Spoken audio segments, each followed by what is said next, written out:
வாழ்க்கை என்றால் என்ன? எப்போதாவது நீ சிந்தித்ததுண்டா? மனிதனுக்கு எதை பற்றியும் இன்று சிந்திக்க நேரமில்லை. ஏன் தெரியுமா? அவன் ஆசைகள் அவன் சிந்தனையை மிகைத்து விட்டன.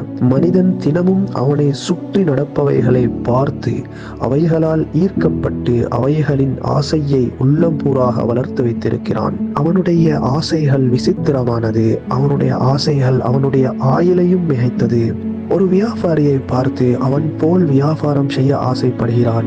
ஒரு பணக்காரனை பார்த்து அவன் போல் பணக்காரனாக வாழ ஆசைப்படுகிறான். ஒரு நல்ல வாகனம் வைத்திருக்கும் ஒருவனை பார்த்து அவன் போல் வாகனம் வாங்க ஆசைப்படுகிறான். ஒருவன் வீட்டை கட்டுகிறான், அவன் போல் வீடு வாசல் வாங்க ஆசைப்படுகிறான். இப்படி ஆயிரம் ஆசைகளை, சில வேளை எட்டி பிடிக்க முடியாத அவனுடைய தகுதிக்கும் அட்பாற்பட்ட ஆசைகளை வளர்த்து அவைகளை அடையும் முயற்சியில் பிஸி என்ற ஒரு தோரணையை போர்த்தி கொண்டிருக்கிறான்.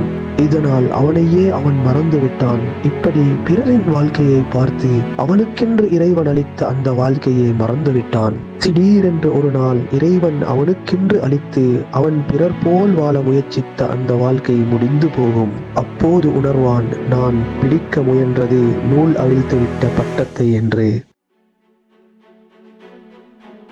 அவன் கொண்ட பேராசைகளுக்கும் அவனுக்கும் இடையில் வானம் பூமிக்கும் இடையில் உள்ள தூரம் என்று அன்று உணர்வான். என்ன பிரயோஜனம்? எனவே மனிதா, நீ முதலில் சிந்தி, நான் யார்? நான் எங்கு பிறந்தேன்? எந்த குடும்பத்தில் பிறந்தேன்? என்னுடைய தந்தை யார்? என்னுடைய தாய் யார்? அவர்களுடைய தகுதி என்ன? என்னுடைய தகுதி என்ன? இறைவனோ தந்த வாழ்க்கையை சிறிது. அதில் என் ஆசைகள் வளர்த்து விட்ட கோட்டைகளை என்னால் கட்ட முடியுமா? பணத்தையே இலக்காக வெற்றியாக நினைக்கும் இவ்வுலகில், பிழையில் சரி காணும் இவ்வுலகில், தோல்வியில் வெற்றி காணும் இவ்வுலகில் சரியான உன் பாதை எது என்று சிந்திக்க நீ கடமைப்பட்டிருக்கிறாய். அதனால் உன் அகக்கண்களை திறந்து உன்னிப்பாக பார். இந்த உலகின் மாயை மயங்கி உன் மறுமையின் நிரந்தர வாழ்வை தயாரிப்பதில் மறந்து விடாதே. உலகில் எதுவும் உன் கபரு வரைக்கும் தான். இவ்வுலகத்தை படைத்தவனே அதன் கெடுதிகளை கூறிவிட்டான். நான் கூறும் இந்த சிறிய உதாரணம் உனக்கு புரிய வைக்கும் என்று நினைக்கிறேன். ஒரு வைத்தியர் மருந்தொன்றை தயாரிக்கிறார். அவரே அம்மருந்தில் நஞ்சு கலந்திருக்கிறது என்று கூறுகிறார். தேவைக்கு கடுகளவே உபயோகிக்க கூறுகிறார். எந்த முட்டாளாவது அதை அதிகமாக சாப்பிட்டால் அவன் இறந்து விடுவான். வைத்தியரே எச்சரித்த பிறகு அதை உட்கொள்வது மடமையின் உச்சகட்டம் அல்லவா?